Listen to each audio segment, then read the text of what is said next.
sampai hikmah iku kuyidat taat nih wah.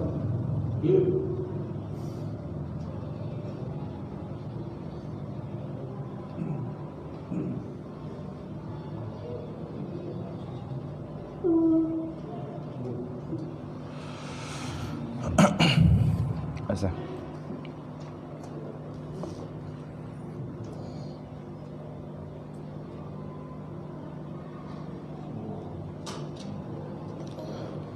Bismillahirrahmanirrahim. Assalamualaikum warahmatullahi wabarakatuh.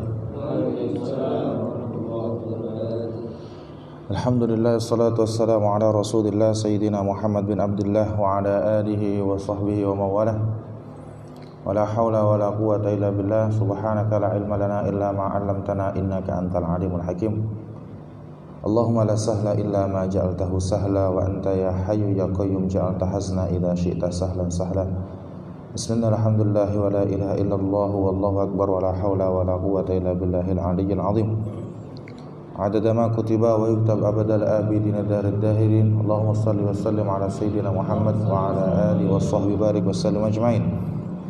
Allahumma iftah alaina hikmataka wa anshu alaina rahmataka ya dzal jalali wal ikram, amma ba'du. Bismillahirrahmanirrahim. Qala musannifu rahimahullahu ta'ala wa nafa'ana bihi wa bi ulumi masyayikhihi fi daraini amin ya rabbal alamin. Kuyidatit ta'atu bi a'yanil awqati kay la yamna'uka anha wujudu taswifi wa wussi'a 'alaikal waqtu kay tabqa laka hissatul ikhtiyari. Kuyida dan batasi apa at-ta'atu pira-pira ketaatan utawa dimaklumaken qayyada batasi seten Gusti Allah at-ta'ati ing pira-pira ketaatan bi a'yanil awqati kelawan pira-pira kahanane pira-pira waktu kaila yamna'a supaya yen to ora nyegah ka ing sira anha ninggal saking at-ta'at apa wujudu taswifi anane menunda-nunda wa wassa'alan jembaraken sinten Gusti Allah alaika ing atase sira al waqta ing wektu kaita boko supaya yen to tetep laka ketuwe sira apa hissatul ikhtiyari kesempatan ngelakoni ikhtiar.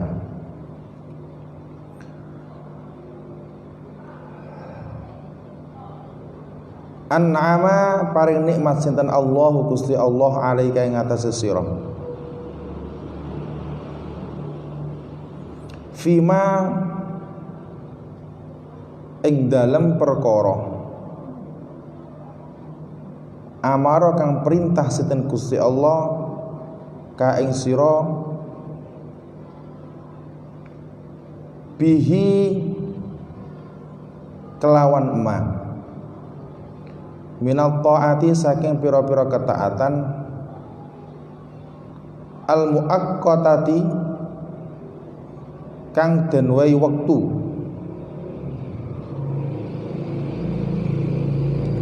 bil awqati kelawan pira-pira wektu ngowe kenikmatan sinten Gusti Allah binikmataini kelawan rong kenikmatan azimataini kang agung karone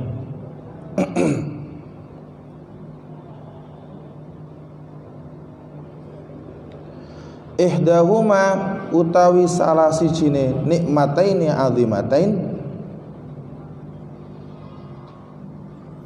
iku taqyiduha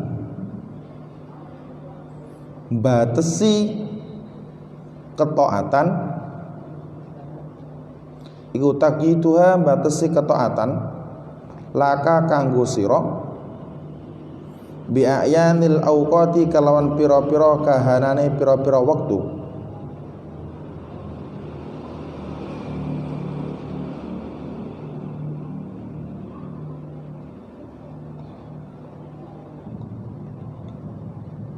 lituwaqqi'ah supaya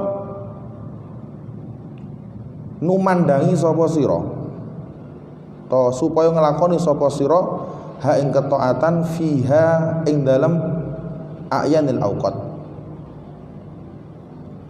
fatafuza mongko dadi sebabe bejo sapa sira bithawabiya kelawan merkoleh ganjarane ketaatan.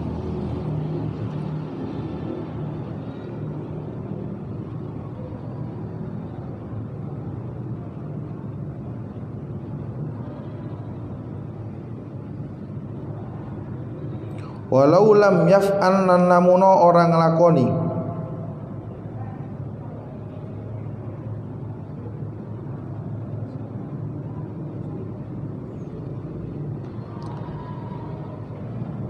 walau lam yaf'al lamuna orang nglakoni sinten Gusti Allah hadza ing iki mengkene takiduha laka bi ayunil auqat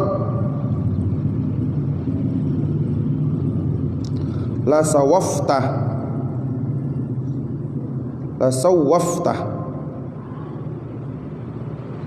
nyekti nunda-nunda sapa sira biha kelawan ketaatan walam ta'mal lan ora nglakoni sapa sira biha kelawan ketaatan bi kelawan at-ta'at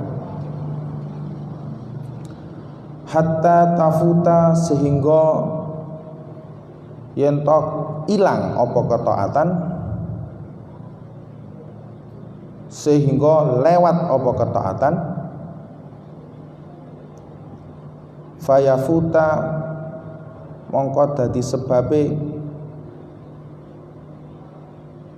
kelangan ka ing sira apa sawabuha ganjarane ketaatan.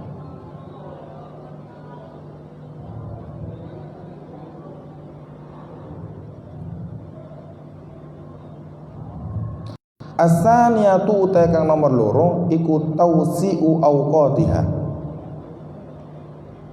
ngelonggaraken pira-pira wektune ketaatan alaika ing atas sira perlune apa kok diluaskan waktu ketaatan liyabqa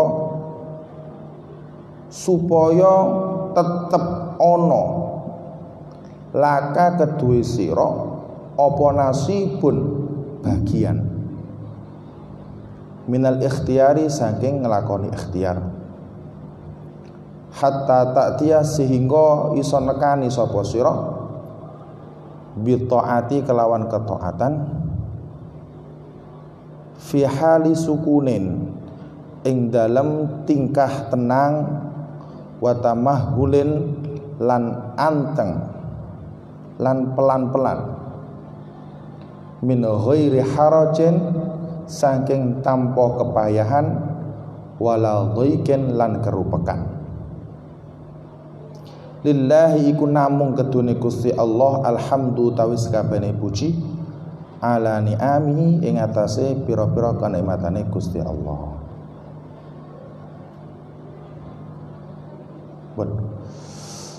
Allah memberi batasan ketaatan dengan beberapa waktu yang telah ditentukan itu mempunyai dua hikmah, mempunyai dua kegunaan. Hikmah itu berarti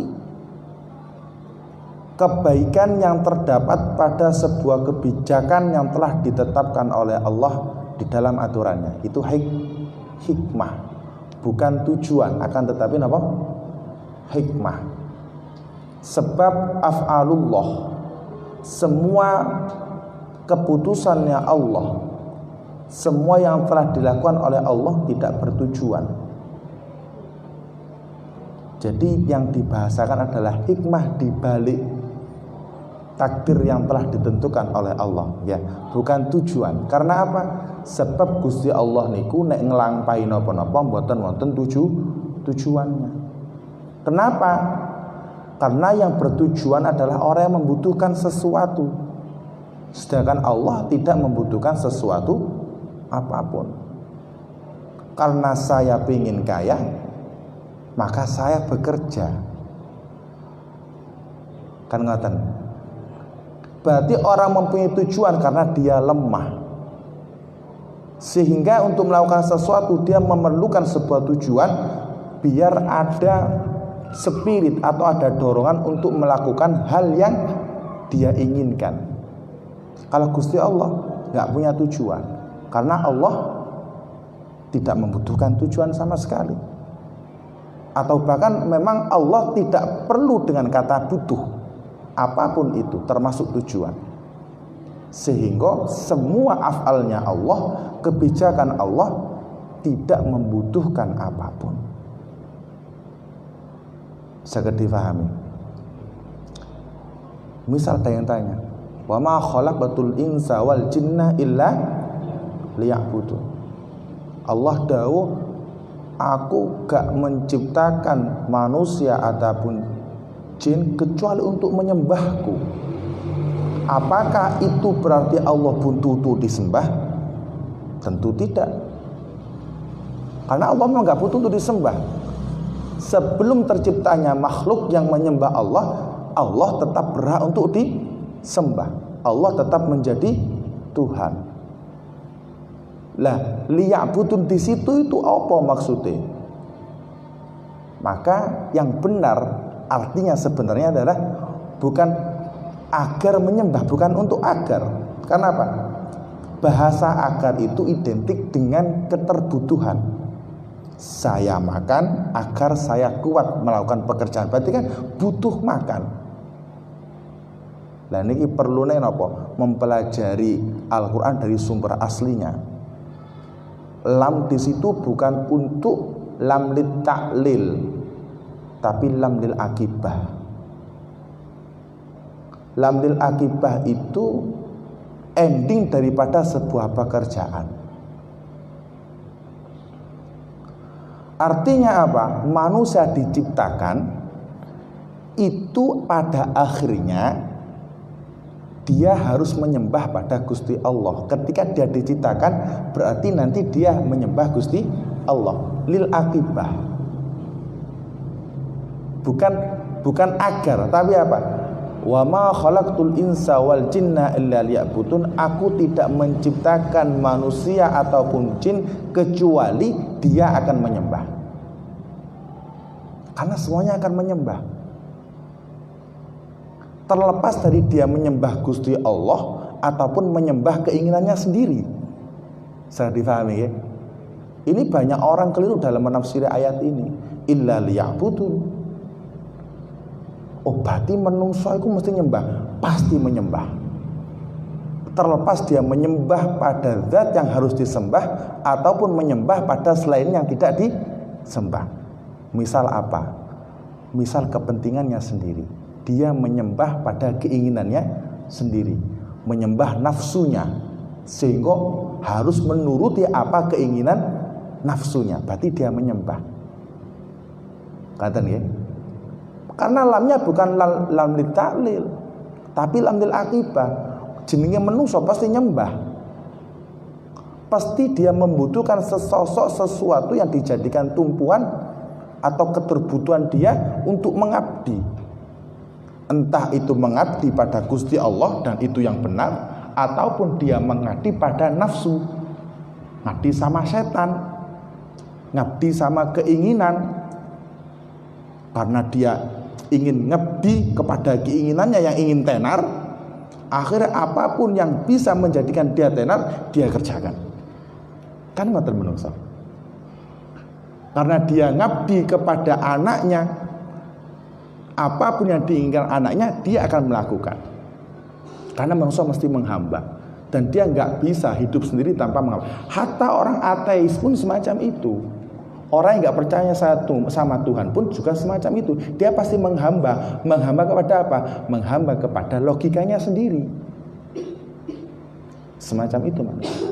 Nah, dalam bahasan ini Allah Subhanahu wa ta'ala menjadikan ketaatan-ketaatan itu dibatasi dengan beberapa waktu. Ada waktunya, itu mempunyai hikmah. Sholat 5 waktu ada waktunya.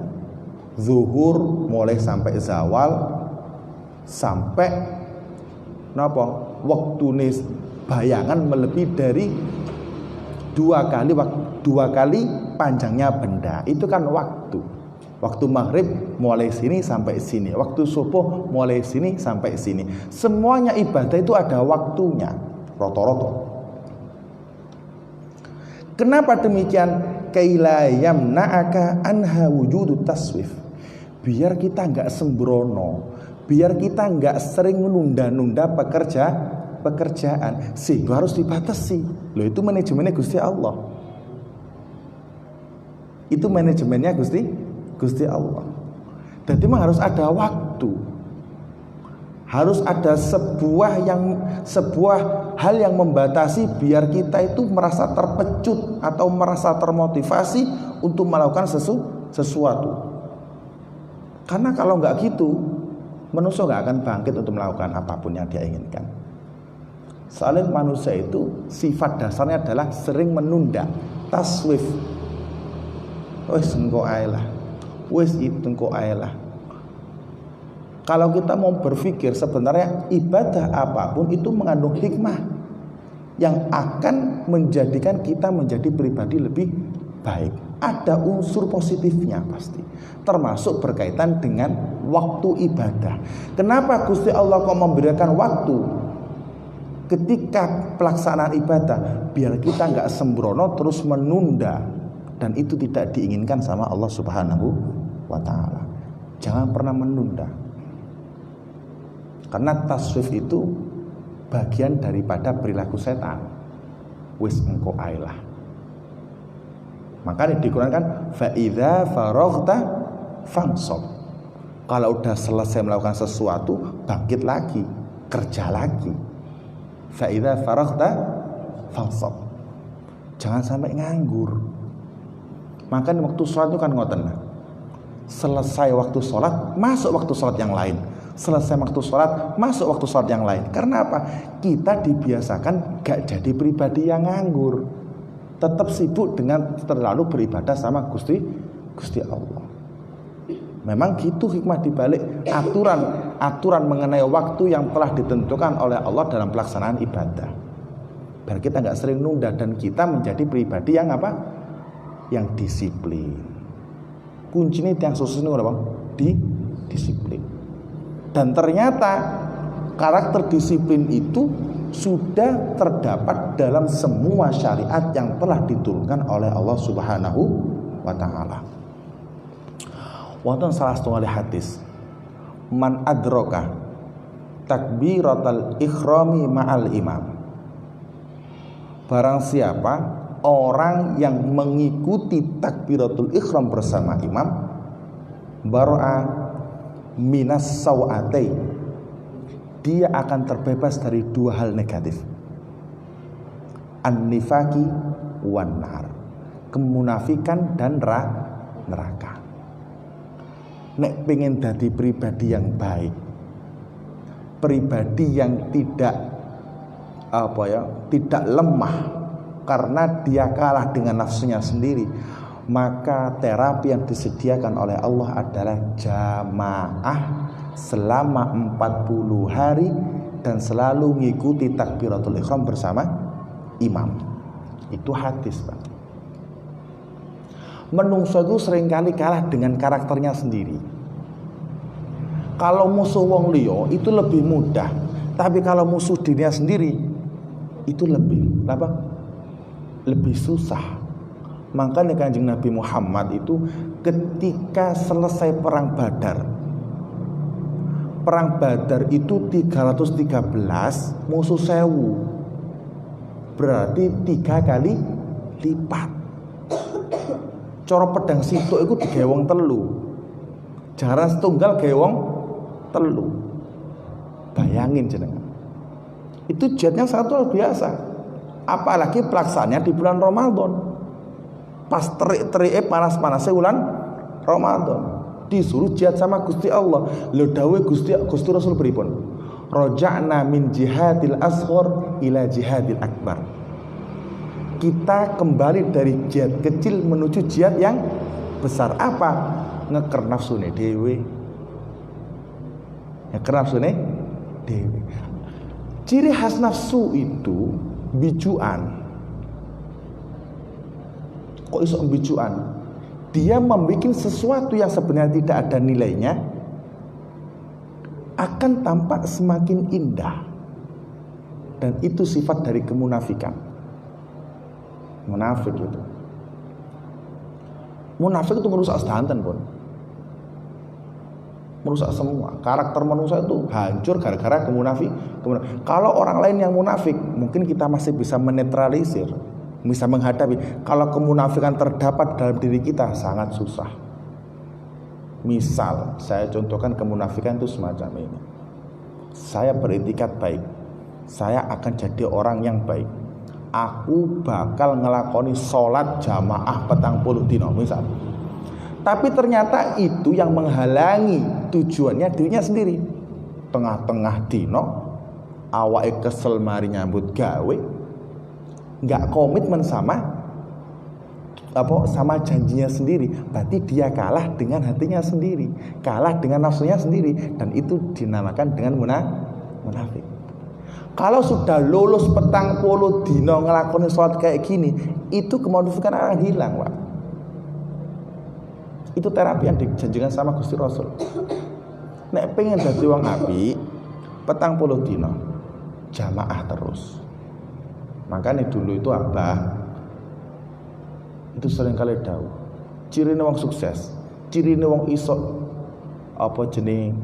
utun ngelakoni perkara. Ngerti itu nggih? Ulet. Cirinya orang ulet, telaten, gak gampang terperosok. Itu jamaah tekun. Karena apa? Itu melatih diri kita memperbaiki karakter. Kenapa harus 40 hari? Sirnya 40 hari itu kan kenapa nggih? Wahyu yang diberikan Allah kepada Nabi Musa selama 40 hari apa itu? Wa idh wa'adna Musa arba'ina, kan rata-rata 40 hari. Kenapa 40 hari? Karena secara ilmu psikologis karakter itu akan berubah dengan pembiasaan yang dilakukan secara kontinu selama 40 hari. Itu terbukti. Terbukti. Kalau udah biasa ngelakoni poso 40 dino, hari yang ke-41 nggak poso lah, gak enak. Karena udah menjadi benar-benar jadi karakter. Kalau udah biasa yang duit 40 dino, duit 1 juta terus 40 dino gak tau entek-entek, 41 harinya nyekel 200.000, lak wis ngersulo. Kan di duit aku lak ngono. Karena udah menjadi kebiasaan. Sehingga pendidik kita itu dulu bilang gini, nek ono santri anyar diharapkan selama 40 hari nggak disambang. Karena apa? Untuk menjadikan dia betah ning pondok itu selama 40 hari biar jadi karakter.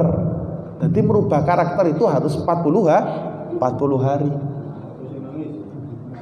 Biasanya kan ngono. Sampeyan titeni itu dimanapun dan bentuk pekerjaan apapun, kalau sudah bisa bersabar selama 40 hari berarti lulus. Berarti lo sesekali lah, meskipun saya juga masih belum bisa melaksanakan, tapi ini teori yang diberikan sama Rasulullah. Wa ma yantiqu anil hawa in huwa illa wahyu yuha. Jeung Nabi nek ngendikan duduk nafsu, beda kalau kita ngomong sak ngomong nek gak ngrasani wong ya pengin wong Kan ngono. Nafsu semua kita. Bahkan cenderung komersial. Nek aku ngomong karena badine mending gak ngomong. Ada orang ngono. Tapi jeneng Nabi, wa ma yantiqu 'anil hawa in huwa illa wahyu yuha. Jeng Nabi itu kalau ngomong sak ngomong, dawuh sak dawuh itu wahyu, Pak. Wahyu nggak mungkin bohong. Sifatin jeng Nabi niku azizun alaihi ma anittum. Merasa berat kalau kita umatnya itu nopo terperosok. Merasa berat ketika umatnya itu gak karu-karuan uripe. Menyedihkan. Harisun alaikum bil mu'minin. Harisun itu berontok, punya keinginan biar umatnya semuanya sukses. Jadi Gusti Allah nggak mungkin, maksud saya nggak mungkin Gusti Rasul itu menjerumuskan kita, nggak mungkin. Kalau beliau sudah ngasih terapi 40 hari, pasti waras itu sikap mental yang gendeng-gendeng yang rusak-rusak itu pasti waras itu. Tapi syaratnya harus bisa menerapi diri selama 40 hari. Siap. Pangestune. Kan di pondok-pondok tahfidz biasanya itu tirakate 40 dino, ben dino hatam. Ada yang gitu. Wah, kalau udah gitu bener udah jadi karakter, habis 40 hari gak ngaji gak enak. Gak ngaji ngeluh itu. Gak ngaji bingung itu. Loh iya, sampean coba 40 pekan ngaji hikam terus, gak ngaji hikam. Mau libur, kok libur sih? Oh, no. Ya coba. Kan keren kan ya. Jadi nanti sampean biarlah nggak terkenal di dunia, tapi terkenal di apa? Terkenal di antara penduduk langit. Masya Allah, aremu sedih. Sedihnya itu bukan karena nggak duit, ternyata sedihnya karena hikamnya libur. Malaikat rame, Pak. Masya Allah, ono manusia koyo ngene rek. Ini apa jenenge harus di pelihara ini. Pun balik mana ya?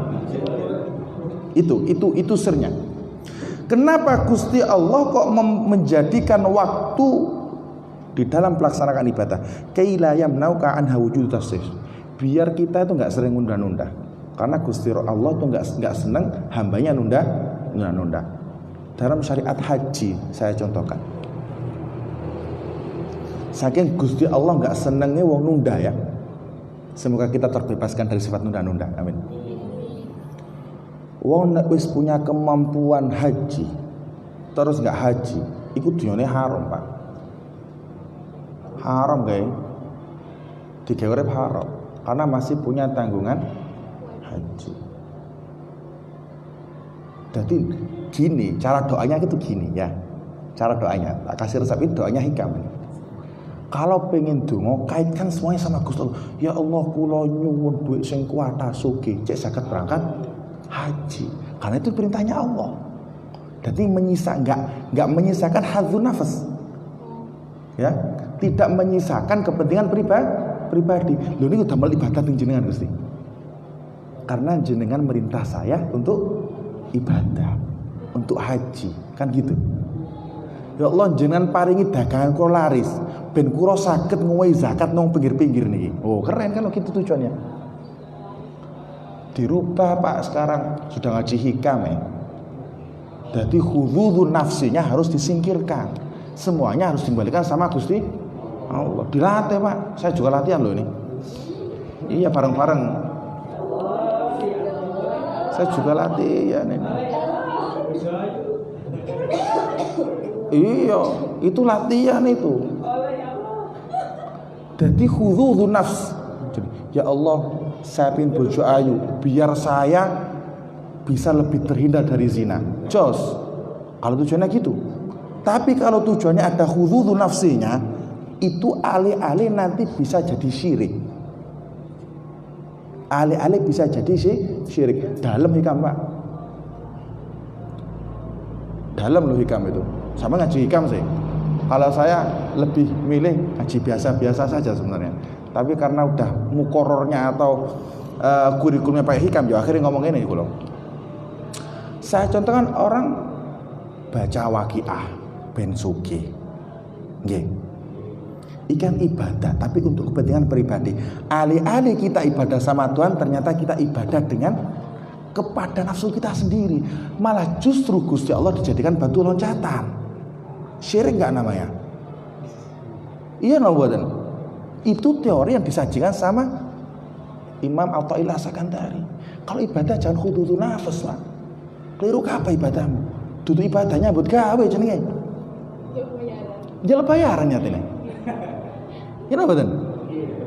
Mending nyambut gawe tapi ditujukan untuk Gusti Allah, khidmatan lillah, liilai kalimatillah, nyambut gawe. Kayak ngopeni anak bojo, soalnya aku diperintah Gusti Allah ngopeni anak bojo. Loh, nyambut gawe sampean lu apik daripada wong jamaah. Masyaallah.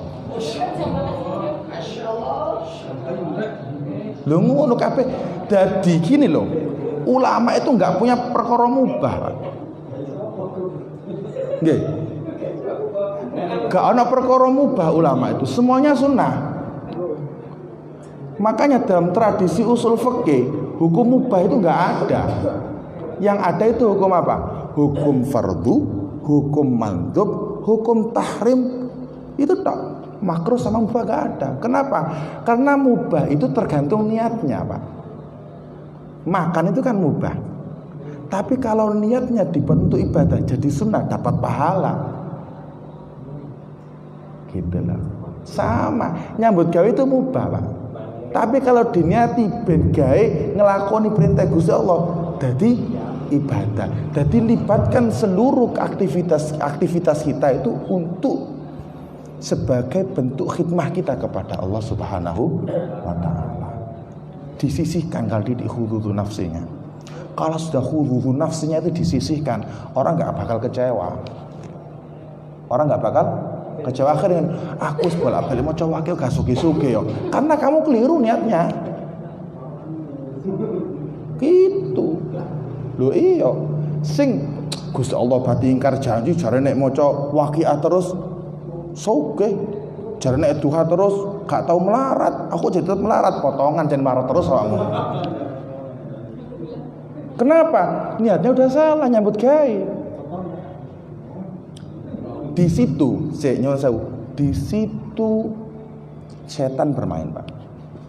Akhirnya ngomong ini, gak usah duha wis cung, timbang kamu gak ikhlas. Gak usah duha, podoe gak bakal sugih gak mau pangeran. Wis gak usah duha. Akhirnya gak duha temen. Ngono ku yo keliru. Piye sih? Kandhane sampean baca hikam sing ngarai. Itu hikam itu kayak gitu. Jadi harus gimana? Tetap ibadah, terus tetap belajar. Jadi diilmoni. Ibadah itu nggak akan jadi ibadah kalau nggak ada ilmunya. Sehingga jeng Nabi itu dawuh, ulama itu luwe apik daripada ahli ibadah. Soalnya apa? Turune ulama itu ibadah diniati lho, Pak. Ibadah wong goblok malah dadi dosa keliru kabeh salat rukune. Tujuane keliru kabeh malah dadi keliru. Makane luwih apik wong golek ilmu daripada wong wiritan. Lho enggak. Kalau umpama ada dua majelis istighosah, sholawatan atau majelis ilmu, lebih baik majelis ilmu. Tapi kan enggak, sekarang kan enggak gitu. Kualik ya. Itu pernah dilakukan sama Rasulullah. Di sebuah hadis dijelasin Rasulullah pada suatu ketika masuk ke Masjidil Nabawi. Terus ada dua halaqah di situ. Ada dua halaqah. Ada dua majlis. Yang satunya zikir ning Gusti Allah, yang satunya majlis halal haram, majlisul ilmi. Gusti Rasul ngomentari, iki apik tapi digawe dhewe. Tapi nek iki apik digawe wong liya. Dan Gusti Rasul ternyata nimbrung ke majelis ilmu. Kok koyo ngono? Orang zikir itu kan tujuannya dia sama sang pencipta. Tapi kalau ilmu untuk semua. Lah kayak gini nanti sampean jadi pribadi yang baik, akhirnya garwane masku mari ngaji kamu tambah apik ya. Nyenengno wong liya kan. Kalau wiritan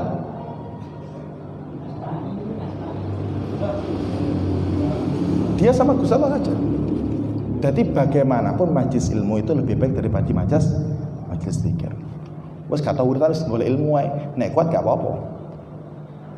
Kalau nggak kuat ya jangan. Jadi gitu ya di ilmu nih. Ibadah terus tapi nggak tetap di ilmu nih. Karena itu nanti di juz awal itu jelasin. Pertama main terpaksa dan harus terpaksa sampai Allah memberikan nurul ilahiyah dalam hatinya sehingga dia merasakan kenikmatan di dalam ibadah. Dan kalau sudah merasa nikmat dalam ibadah, itu pertanda bahwa ibadahnya diterima oleh Allah Subhanahu wa taala. Ada kisah menarik. Imam Ghazali itu dulu mondoknya bukan karena cari ilmu, Pak. Imam Ghazali sing hebat nih lho, sekarang kitab Ihya nih lho nggih. Yang Hujjatul Islam itu mondoke duduk krana golek ilmu tibae. Jek hebatan anak sampean. Nek takoki, "Le, kowe mondok apa?" Batos ilmu. Imam Ghazali biyen golek sego. Mondok iku golek sego, Pak. Ceritanya Imam Ghazali kecil dulu itu sudah tinggal sama ibunya, wafat. Tinggal sama bapaknya. Gak berselang lama belum balik bapaknya wafat, dititipkan sama tangganya. Soro Pak ulama iku arep ngenes, Pak. Dan sampai ngenes alhamdulillah. Berarti sampai mewarisi tradisinya para ulama. Kudu ngenes sih, ulama kan sing enak-enak. Ngenes sih, tahu ngenes lah. Tapi aja suwe-suwe ngenes sih. Imam Ghazali itu gitu.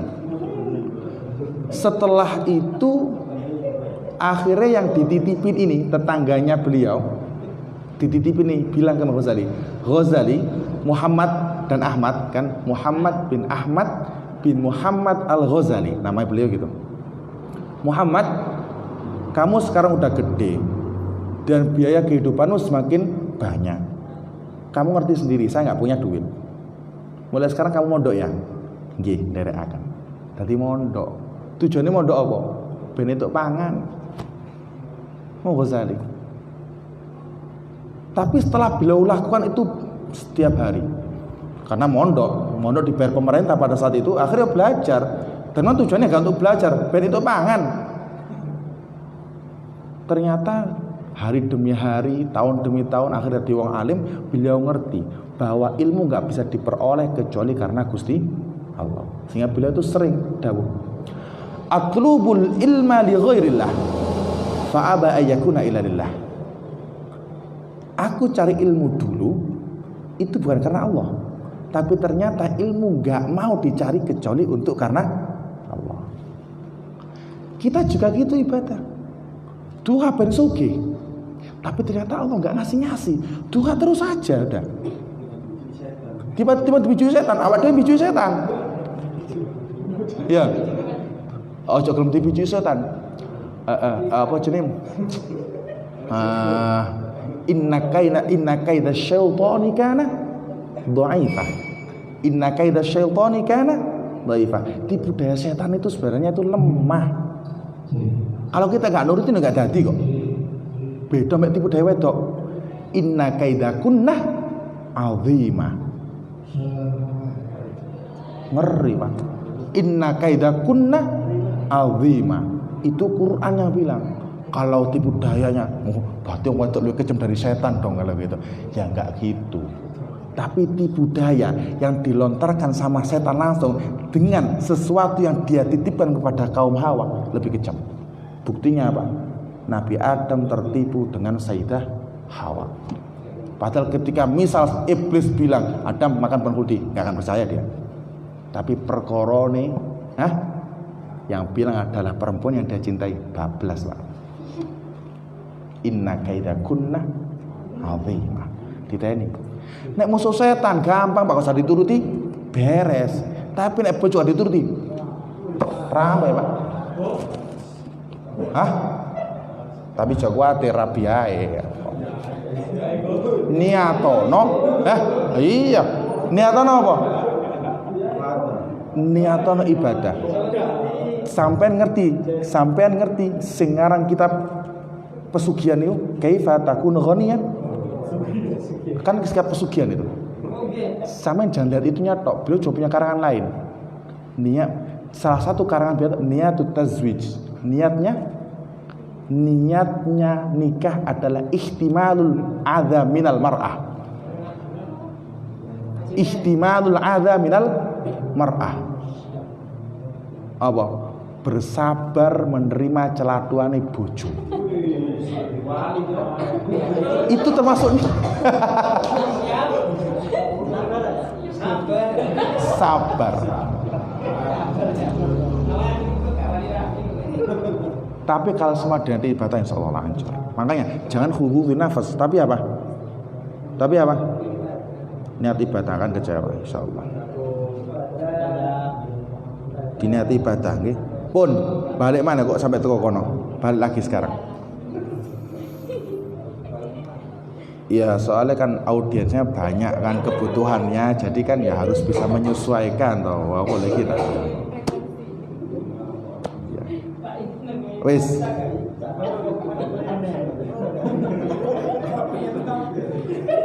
Tapi insya Allah muka-muka kabeh dapat yang solehah.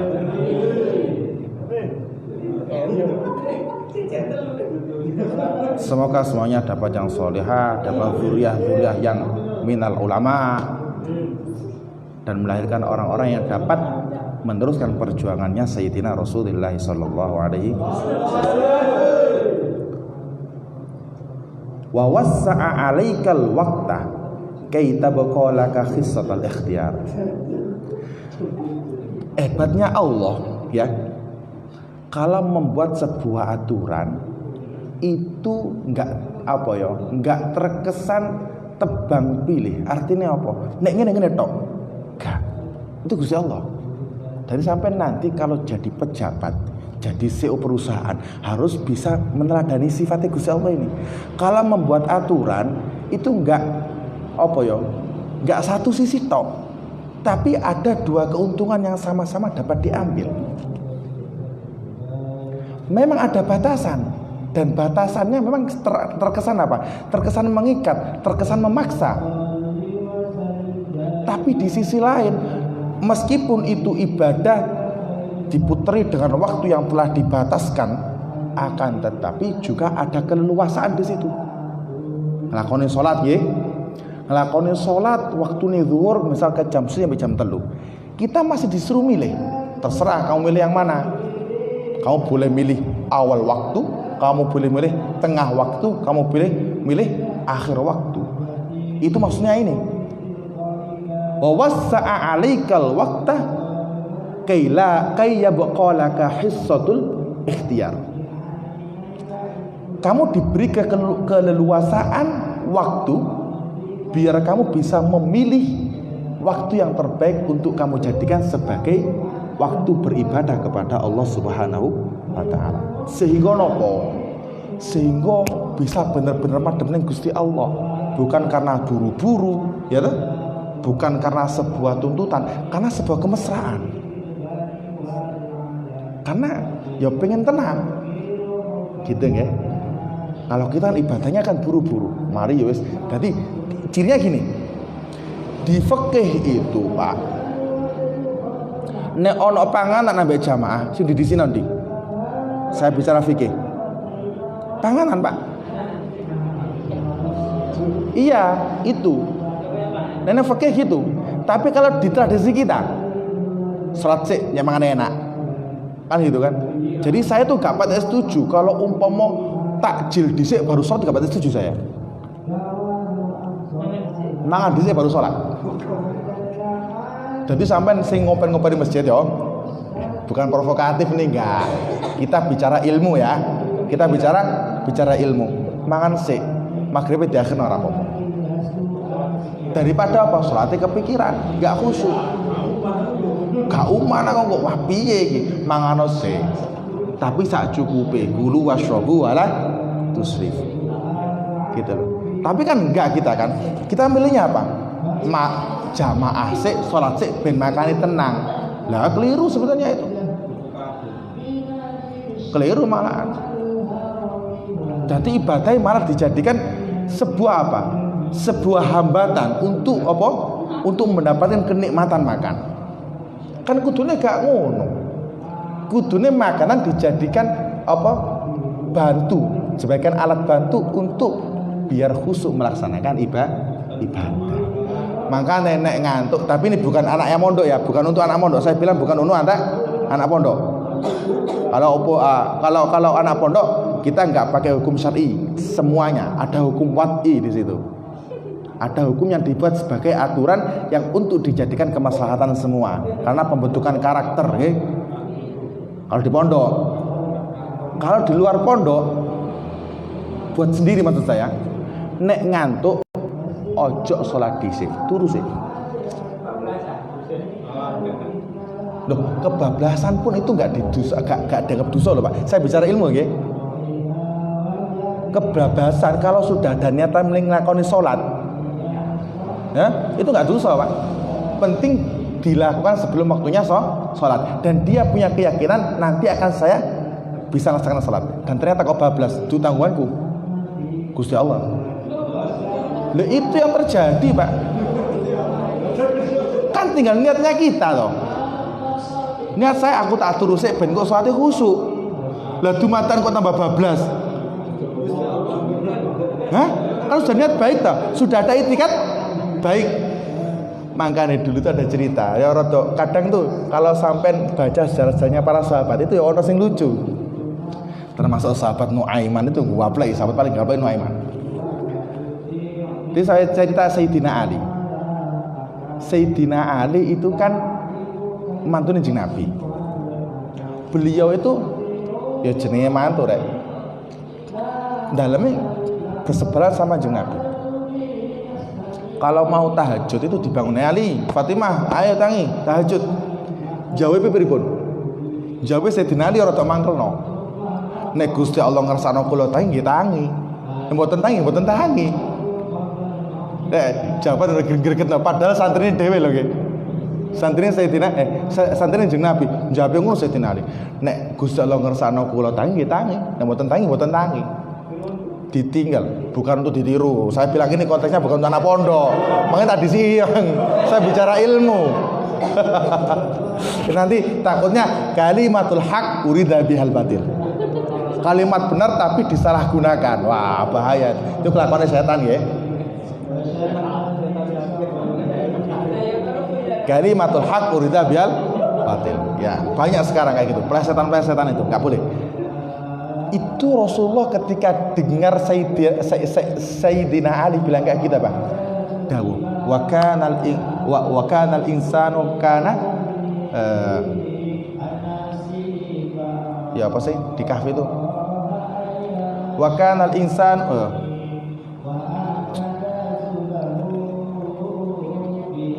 ya apa? Wa kanal insanu kana ma'dzura. Manusia itu kakek alasan, gitu gitu. Menungso kakek alasan. Ya apa nek Quran iku? Wa kana al-insanu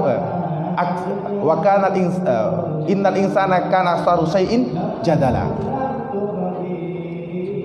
Aksaru syai'in jadala. Menungso iku karakternya sering bantah jane. Tapi enggak disalahkan sama Rasulullah karena memang nyatanya kayak gitu. Ya toh? Tapi dia apa? Dia omong ning B, jane menungso kakek bantah. Aksaru syai'in jadala. Jadi bicara ilmu itu kayak gitu Pak. Artinya piye? Kita harus mengalahkan apapun yang menjadi kesibukan kita.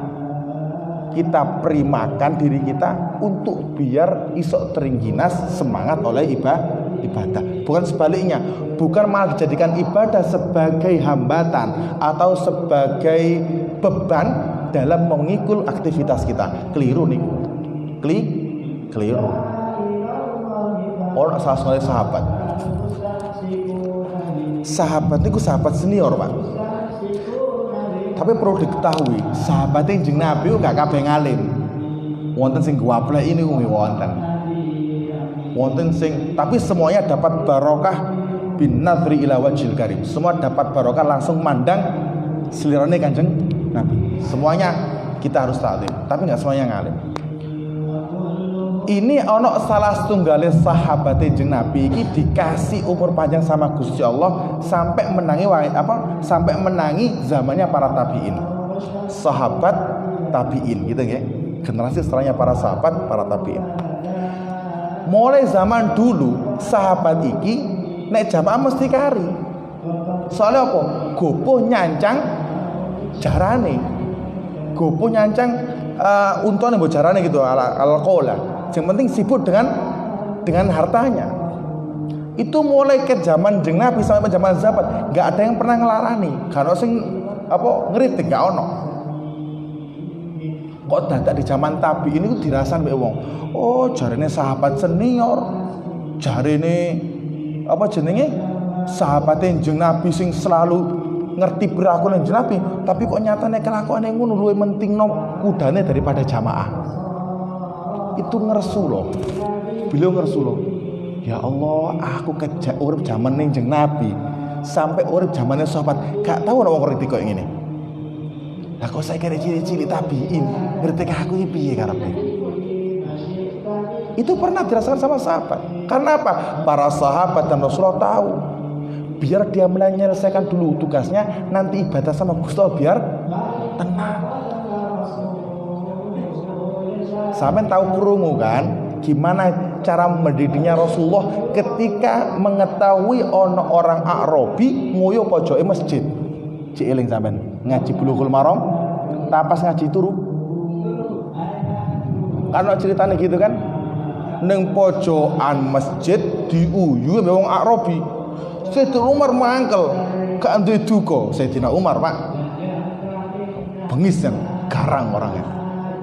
Langsung disebetno pedang macem-macem ngono nang njero masjid kadipateni mikir-mikir sik ojo jarno sampai mari oleh ngoyo Kanjeng Nabi nu saya ngoten Pak Kanjeng kita maya sampai kelet sik biarkan sakno jek ngoyo mbok pedang melayu malah teko dinding najise. Itu nggak terpikirkan kalau bagi orang yang cepat emosi, nggak terpikirkan. Dan ternyata itu dakwah yang dipilih sama para ulama. Makanya wong nahdin kan basisnya ilmu. Nek perkara organisasi nggak patek iso lawangan ojan memang kalau mau di apa jenenge dituwa to gak patek iso lawangan itu ruwet ini. Tapi kalau ilmunya Pak nggak ono sing ngalahno Pak. Saya jamin kalau di Indonesia ahli ilmu semua dari NU. Makanya dakwah yang diambil sama orang-orang NU itu dakwah-dakwah yang diteladankan sama Rasulullah.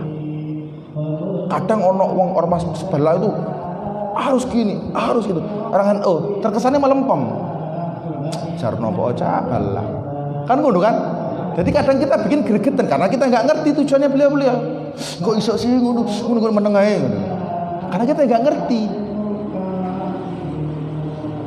Ya itu dakwah yang mereka tunjukkan, genah-genah, dirangkul, tapi memang butuh waktu Pak. Makanya nek pengen dakwah begenggek, yo mlebune begenggekan. Namanya orang dakwah kan kudu nyemplung kan. Saya bicara hikam, saya nggak bicara fikih ya. Saya bicara hikam, levelnya sampai hikam soalnya. Saya main belajarnya hikam. Kalau fikih nggak boleh, karena apa? Gembul sampai ahli maksiat nanti dapat laknat Gusti Allah gitu kalau apa? Kalau sisi pandangnya fikih, kalau sisi pandangnya tasawuf, bagaimana mungkin orang bisa ngajak kalau nggak gembul? Mana kudu gembul? Sama kiai-kiai kita yang sekarang duduk di parlemen juga kayak gitu. Ojo kamang suudon Pak. Apalagi beliau Kiai Ma'ruf Amin. Wah cukup. Naudzubillah nggih. Jangan gitulah. Kita harus husnudzon. Beliau punya ijtihad sendiri untuk melaksanakan dakwah dengan cara beliau. Gitu nggih. Kita harus ta'addub sama beliau. Tapi jangan kebablasan sampai menyanyi maki habaib, sampai nggak senang sama ahlul bait. Itu ya keliru juga. Saya bicara gini soalnya ini jadi isu hangat sekarang. Banyak orang yang menyayangkan NU. Ya karena ijtihadnya beda. Beda. Dan ijtihad beda itu satu hal yang lumrah, Pak. Di dalam tradisi Islam tuh lumrah, perbedaan itu lumrah. Apalagi di pesantren. Beda kan biasa. Tapi hebatnya di pesantren itu mari gelut ono bacaan bareng, Pak. Jadi kalau pengen ya itu kan bahasa pemersatu, Pak. Kalau di dunia pesantren bahasa pemersatu itu bacaan liwetan. Ada kasus apapun nek wetenge luwe Pak ono bacaan konco, Pak. Meneh jotosan mana urusan meneh. Pasti saiki luwe mangan bareng. Mari. Kalau nggak gitu gak mangan temen, Pak. Dan itu bahasa pemersatu. Kalau kita mau neladani itu sebenarnya bisa dilaksanakan di dalam kehidupan nyata. Jadi harus ada bahasa pemersatu. Apa bahasa pemersatu? Apa yang dibutuhkan manusia sekarang? Hah? Jadi kalau mau menyatukan menungso, kasih duit. Masalahnya sekarang yang kita kan nggak punya cukup banyak duit, ya nggak bisa menyatukan manusia. Jadi apa langkah yang paling penting? Nggak perlu menyatukan semua kepala, itu sangat sulit. Diurusi dewe-dewe urip. Kalau bisa ya digait, kalau nggak bisa ya setinggalkan. Ngambil pusing ya ada. Karena apa? Yang dituntut Allah kepada kita adalah apa? Hah? Apa jenis itu? Menggait atau mendakwai orang terdekat, bukan yang terlalu jauh. Karena menyatukan pikiran wong sak dunya itu gak iso. Gak mungkin bisa, gak. Sampeyan kemanapun dan dimanapun ngelakoni apik tetep dipaitu, ngelakoni elek apa maneh ya tetep dipaitu. Ora iso selamat teko lambene menungso, ora iso, Pak. Wis lakoni saonoe. Makane ditelepon tuh fa'rid anil jahilin. Udah, tinggalkan orang-orang yang bodoh-bodoh. Bodoh apa? Bodoh tentang masalah sampean. Bodoh tentang apa yang Anda hadapi. Kan banyak enggak ngerti. Mbok turuti, tiwas bengkak kuping kamu. Tiwas mangkel. Pokoknya tindakan saya sudah sesuai dengan syariat, bismillah. Itu namanya mustaqim, Pak. Istiqomah itu gitu, Pak. Seringkali kan gini kan, kita itu kan ngartikan itu kan ya soalnya awak dhewe itu belajarnya itu produk dari klasikal. Jadi durung patek paham dipindah kelas, akhirnya pindah kitab. Bahasa istiqomah itu bukan untuk rutinitas saja, Pak. Ya. Istiqomah itu apa? Istiqomah bisa benar-benar ngawal apa yang diperintah sama Allah. La yamilu yumnatan wala yusratan. Gak toleh kanan, gak toleh kiri. Wong dublek istiqomah itu, Pak. Orang gak bisa istiqomah kalau gak dublek. Jadi kalau sampean pengen istiqomah, apalagi yang mustaqim, kudu dublek. Dublek gak ngereken wong sing ngalangi kita untuk mendekatkan diri kepada Gusti Allah. Kon bengi ngaji hikam, anak bojomu tinggal piye karepmu? Gak ngereken, Pak. Fa'arid anil jahili. Kesadaran, Pak. Sebab kenapa? Tujuan kita memperbaiki keluarga kita dengan cara semacam ini, Pak. Ketika kita dari majelis ilmu kayak ini, Pak. Rahmat Gusti Allah teko. Jadi kita nggak memperbaiki anak kita. Kowe kudu ngene le, bosok, Pak. Ngeluh, Pak. Ngeluh. Itu yang dilakukan oleh Sultan Al-Fatih. Sultan Al-Fatih ketika menaklukkan Turki di Konstantinopel itu kangen ambek anaknya. Akhirnya apa? Dengan cara apa? Beliau melampiaskan rasa kangennya, ngopi narik cilik-cilik. Sultan, Pak, rojo, Pak, dulan kelereng ambek arek cilik. Untuk apa? Melampiaskan kekangenan dia kepada anak-anaknya. Soalnya apa? Aku nek berbuat apik neng anakku, insya Allah anakku diambil pangeran. Gitu lah. Sama kita ngaji kan tujuannya juga jihad. Kalau kita ngaji di sini, insya Allah semua ditonton sama Gusti Allah. Kita nggak perlu nggak perlu susah payah, kudu ngene ngeluh, Pak. Gendeng. Udah pasangan sama Gusti Allah. Kita ngaji niat untuk memperbaiki diri. Kalau kita udah jadi orang baik, kabeh katut apik, Pak. Misal dia durung katut apik, berarti yo ganjaran ditikel nomor pangeran. Sok akan jadi orang yang baik. Iya, aku tetap yakin. Jadi gitu ya. Itu manfaatnya kenapa Allah Subhanahu wa taala menjadikan waktu sebagai batasan, juga sebagai keleluasaan seseorang untuk memilih waktu yang tepat di dalam beribadah kepada Allah Subhanahu wa taala. Ngoten nggih. Jadi kalau berinteraksi sama Gusti Allah itu ya harus diilmoni, Pak. Kalau nggak bisa diilmoni, ya gak tadi ibadah. Alih-alih malah tadi itu kita mau ibadah sama Gusti Allah, ternyata hakikatnya adalah ibadah kepada nafsu kita sendiri. Dan ketika nanti dengan sama Allah, kamu ngambah sama Allah, sama aku apa sama yang lain, sama jenengan Gusti Allah, bejo. Tuduh kamu itu lo gara-gara pengen jalan soge. Sodakomu lo pengen tak wales. Hajimu lo pengen diceluk wak kaji. Keliru kabeh. Lu itu masalahnya, Pak. Jadi amal apapun itu nggak akan diterima Gusti Allah kecuali dengan syarat ikhlas. Apa nggih? Ikhlas itu perlu ilmu, dan ikhlas nggak akan bisa ikhlas kalau nggak takhallus, memaksa diri untuk ikhlas. Lakukan terus wis, lakukan terus. Nanti akan dikasih sendiri sama Gusti Allah ikhlas. Kecuali sholawat, Pak. Kecuali sholawat. Ini apa? Berkat azizun alaihi ma'anitum ya Rasulullah. Berkat rahmati Allah kepada umatnya. Katanya Rasulullah, Gusti Allah, jenengan wales siapapun yang sholat kepada saya, meskipun dia melakukannya dengan tanpa keikhlasan, meskipun dia melakukannya karena pamer, meskipun dia melakukannya karena riya, dibalas sama Gusti Allah. Kan delok kita hanya, Pak. Delok sapa? Gusti Rasul. Hebatnya jenab itu gitu. Azizun alaihi ma anittum. Itu tradisi yang diwariskan oleh para anbiya. Apa?